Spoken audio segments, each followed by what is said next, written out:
So here we have a little mashup done by Media Matters. It's the 5 top moments revolving around Benghazi that Fox News is basically going to get bitch slapped in the face with logic and reason. And these 5 individuals are about to do that. Now, the first clip in the montage, I think, is the best one. So I'm gonna save that for last. We're gonna do 4, then we're gonna chat about that. Then I got a little bit of I gotta set up the last one just to kind of put it in, to frame it right, so you kind of understand really kind of the weight or how awesome it actually is just in the context. So here's the 4 revolving around Benghazi. And this is, for those of you who don't know, Benghazi was a U.S. diplomatic mission that was attacked by about 125 to 150 Islamic militants. And basically, Fox News went nuts over it. So let's take a look at these clips. What do you think about the fact that a CNN correspondent was able to catch up with this suspect, and so far as we could tell, the FBI has not? Greta, let's just go back to Investigations 101 and think about this. First off, why in the world would an open investigation that's active, would the investigators go and talk to a suspect? When I was in the FBI, I could have talked to 1,000 of the suspects that we were looking at, but we knew where they were, we knew what they were doing, and that's what leads an investigation. You have to try, and that's what the Air Force General said yesterday. Admiral Mike Mullen, appointed by President Bush, says there was no military asset available. I have investigated this, from the Air Force assets in Aviano to the special forces in Tripoli and in Italy and in other places. Whatever was available in our fleet resources, AFRICOM, there was no U.S. forces that could have intervened. There was no gunship available, as the myth suggested. There was no stand-down order given. I also believe, just based on my own time in government, that we cannot possibly know, we sitting outside the government, all the information that was available or not available to decision makers in Washington and in Tripoli at the embassy during that terrible night. And it's impossible for us, I think, to try to reconstruct this if we don't have all the information right in front of us. A list of questions that remain unanswered to this day are what make this still a legitimate topic for conversation. And meanwhile, I'm sorry to say that this is simply not over. It's gone, baby. It's in your head. That's about the only place.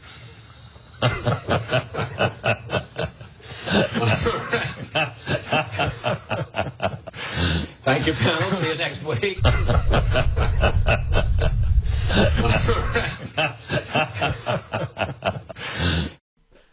love that clip of Williams there. He goes, "It's gone, baby. It's all in your head." And these white guys just sitting around going, this fucking guy.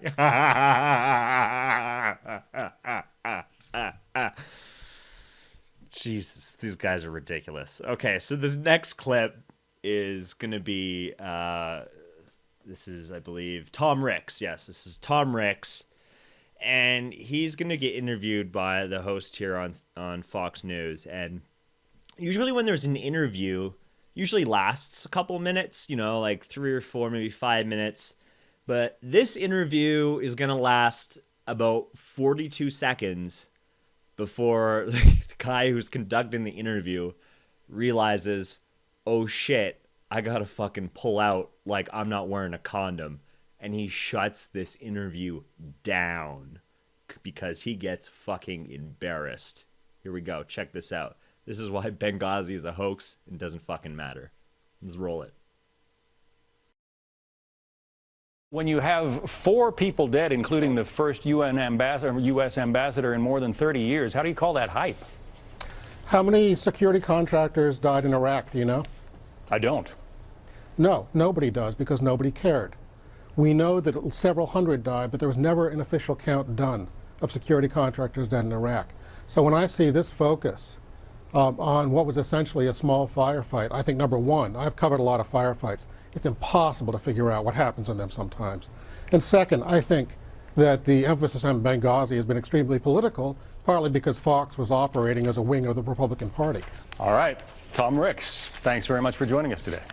You're welcome. Mainly because Fox was operating as a ring of the Republican Party. All right, thanks, Tom Ricks. That clip is so great. And I'm actually really surprised that Geraldo Riviera, yeah, I can never pronounce that well. I twist on my tongue. He was on the clip saying there was nothing that could be done. There was no U.S. forces. I've investigated this. Like, no one's business. Everyone just needs to calm down and shut up. And it's hilarious because he's a major Fox News contributor. And even he's like, come on, guys, this is ridiculous. Shut it down. But the interview with Tom Ricks, man, that's one of the most classic bitch slaps I've ever seen to Fox News to date. Tom Ricks, I tip my hat to you, sir. Top shelf.